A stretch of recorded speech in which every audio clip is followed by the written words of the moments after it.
विधानसभा शीतकालीन सत्र का तीसरा दिन है और सदन में तीसरे दिन की कार्रवाई जारी है। सदन में उच्च शिक्षण संस्थान का मुद्दा जोरों शोरों से विपक्ष ने उठाया है। गौरेला पेंड्रा मरवाही जिले में उच्च शिक्षण संस्थान का मुद्दा विपक्ष ने उठाया है। विधायक प्रणव मरपची ने सदन में ये मुद्दा उठाया, ये सवाल पूछा और उच्च शिक्षा मंत्री टंकराम वर्मा ने इसका जवाब दिया। टंकराम वर्मा ने कहा कि साधन उपलब्धता की जांच करके सही निर्णय लेंगे। और विधानसभा का शीतकालीन सत्र चल रहा है, जहां तीसरे दिन की कार्रवाई में विपक्ष ने सत्ता पक्ष से शिक्षण संस्थान को लेकर कई सवाल पूछे हैं। विधायक प्रणव मराची ने गौरेला पेंड्रा मरवाही जिले में शिक्षण संस्थान का मुद्दा उठाया, कहा कि शिक्षकों की कमी है, उच्च शिक्षा में सही ढंग से प्रोफेसर नहीं है, सही ढंग से भवन नहीं बने हैं। और ये मुद्दा विभागीय मंत्री टंकराम वर्मा के सामने उठाया गया, जहां मंत्री टंकराम वर्मा ने इसका जवाब दिया और कहा कि साधन उपलब्धता की जांच कराएंगे और उसके बाद सही निर्णय लेंगे।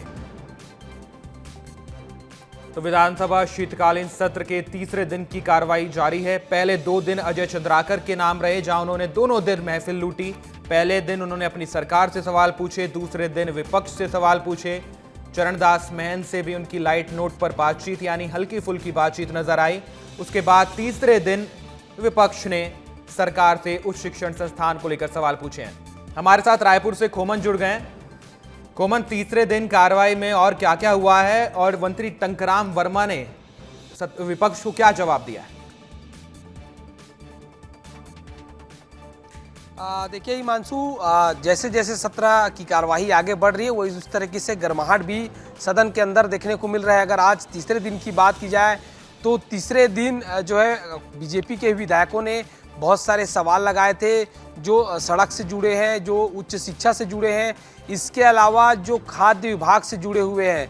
अभी जिस तरीके से सड़क मरम्मत को लेकर हर्षिता बघेल है, जो कांग्रेस की विधायक है, उन्होंने लगाया था कि सड़क का मरम्मत नहीं हो पा रहा है। इस पर मंत्री पीडब्ल्यूडी मंत्री हैं अरुण साह, उन्होंने जवाब दिया कि सब प्रोसेस में है, दिसंबर तक सारे जो प्रदेश भर के सड़क हैं उनका मरम्मत कर दिया जाएगा। हाल ही की सुशांत शुक्ला जो बेमेतरा से माफ करिएगा बीजेपी के भी जो विधायक है सुशांत शुक्ला, उन्होंने एक सवाल लगाया कि जो एपीएल कार्ड है उसको बीपीएल में कन्वर्ट कर दिया गया है। तो इस मामले में सदन में अभी काफ़ी गर्माहट देखने को मिल रहा है। जो विपक्ष और सत्ता पक्ष के विधायक हैं उनके बीच देखने को मिल रहा है। और जो सुशांत शुक्ला है वो ये मांग कर रहे हैं कि इस पर हाई पावर कमेटी से विधानसभा की जांच कराई जानी चाहिए। बड़ा मामला है। वरिष्ठ विधायक अजय चंद्राकर ने भी इस मामले की हाई पावर कमेटी से जांच कराने की मांग की। इसके अलावा बीजेपी के विधायक है धर्मजीत सिंह, उन्होंने भी मांग की है। हाल ही की जिस तरीके से एपीएल और बीपीएल कार्ड में जो कन्वर्ट किया गया उस मामले में अब भी सदन के अंदर जो है लगातार गहमागहमी देखने को मिल रही है। जो बीजेपी के विधायक है सुशांत शुक्ला, वो आरोप लगा रहे हैं कि जो अधिकारी है वो गलत जानकारी दे रहे हैं, गलत तरीके से मंत्री को जवाब दे रहे हैं, गलत सदन के अंदर मंत्रियों को गलत जवाब देने पर मजबूर कर रहे हैं। तो इस तरीके की लगातार गहमागहमी देखने को मिल रही है। इस बार के सत्र में सबसे खास बात यही है कि कल भूपेश बघेल ने भी बेरोजगारी भत्ता का मुद्दा उठाया था और आज सड़क उच्च शिक्षा को लेकर सदन में माहौल गरमाया हुआ है। बहुत बहुत शुक्रिया खोमन आपका तमाम जानकारी के लिए। चलिए विधानसभा सीधे आपको लिए चलते हैं, जहां सत्ता पक्ष और विपक्ष के बीच सवाल जवाब का सिलसिला जारी है। डॉक्टर रमन सिंह स्पीकर के तौर पर बैठे हुए हैं। विधानसभा सत्र का ये तीसरा दिन है और सदन की कार्रवाई लगातार जारी है। कि जो भी जमीन बिक्री हुई है उसमें 8 शिकायतें आई हैं, जिसका कि पंजीयक लोक न्यास के यहाँ प्रकरण चल रहा है और बहुत जल्दी इसका निराकरण किया जाएगा और पूरी जानकारी उपलब्ध हो जाएगी। माननीय महोदय, मैंने माननीय मंत्री जी से ये जानकारी चाहा था कि वो जमीन की बिक्री तो हुआ है, लेकिन किस खसरा से कितनी रकबा और किसको बेचा गया। चूंकि परमिशन अगर लिया गया होगा तो इसकी जानकारी तो परमिशन में आया ही होगा।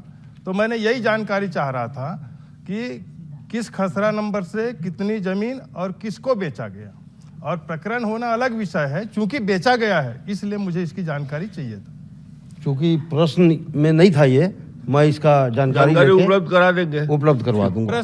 माननीय अध्यक्ष महोदय, उपलब्ध करा देंगे आप। प्रश्न जुड़ा हुआ है, प्रश्न में स्पष्ट पूछा गया है कि कितनी शिकायतें इस जमीन को बिक्री को लेकर के किया गया है। जवाब में आया है कि 8 शिकायत इस जमीन की बिक्री को लेकर के किया गया है।